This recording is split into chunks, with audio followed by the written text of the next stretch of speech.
We want to give a gift to people who come here. But I think what it is, the quilt is a representation of getting our students to think about peace and compassion in metaphorical ways.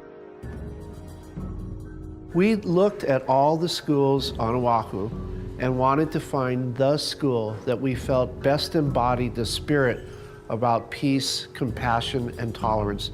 When we found out what Francine Honda and her team at Kailua High School had been doing, what Amber Macchiao and Chad Miller have been doing, they've been pioneering methods of teaching to try to help the students understand that the differences they may have, at least in appearances, are nothing compared to what they share in common.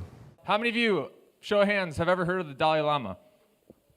Okay, he's an international man of peace. This guy's known all around the world. His message is peace, nonviolence. There's 225 kids in there who are given tweets from the Dalai Lama, and they are asked to form questions. They were supposed to be philosophical in nature, things that they really wondered about. There was no bashfulness to it. They weren't embarrassed by their questions, and I think that really comes with this notion of what's been happening at Kailua High School. Is there's this pervading idea of intellectual safety in the classroom. And what that means is basically that I don't have to worry about anything that I say, because everything that I say is going to be taken seriously by my peers. So I can take intellectual risks, I can ask questions, I can put out my own experiences, and whatever I say, I'm not going to get laughed at.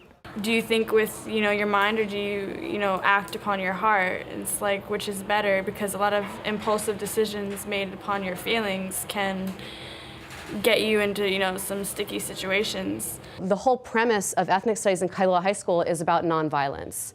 And when we look at a lot of the Dalai Lama's teachings, compassion is connected to nonviolence, which is one of the fundamental aspects of philosophy for children.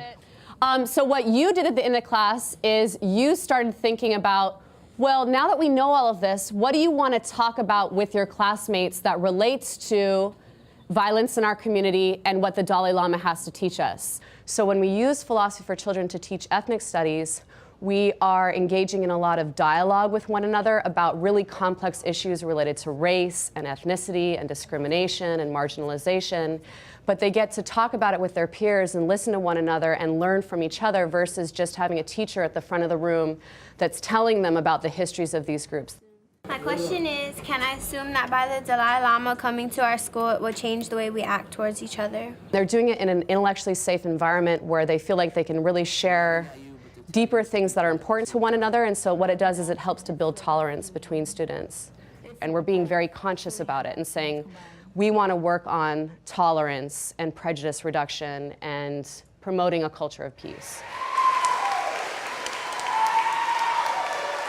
Building peace on the foundation of aloha is about taking the notion of aloha and starting with yourself.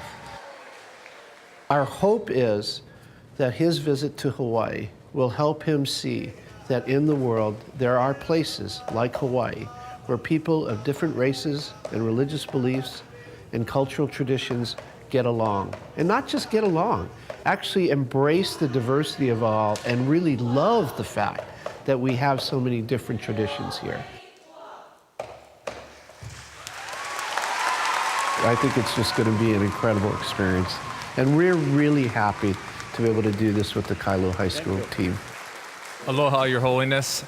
Our students are really excited and honored for the opportunity to ask questions and about what they've been wondering about and get your responses. And the questions that you're going to get today are really an invitation for you to join our inquiry that's been going on at this school for the last several years. So we want you to become part of the discussion that's been going on.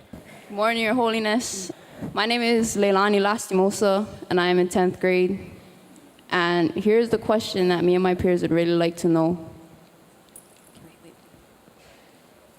Is too much compassion dangerous because it makes us vulnerable? For example, if I gave a homeless person money, but he attacked me because I refused to give him more, did my unbiased compassion make me vulnerable? Mental level, emotional level should not develop negative feeling. And action level, you must take appropriate action. So if you let that harmful action, it's actually lack of sense of concern of their well-being. So therefore, person who doing wrong thing, you must act to stop that, if possible. But keep compassion towards that actor. Clear. I want to congratulate Kailua High School and the students there. Really, this visit by His Holiness is a testament to the hard work that they've done and to the incredible values that the school embodies through their everyday life. To inspire people in Hawaii to take action, to be deliberate and purposeful about preserving the spirit of aloha, about preserving the civility and the compassion and the tolerance we have for each other and our differences here in the islands.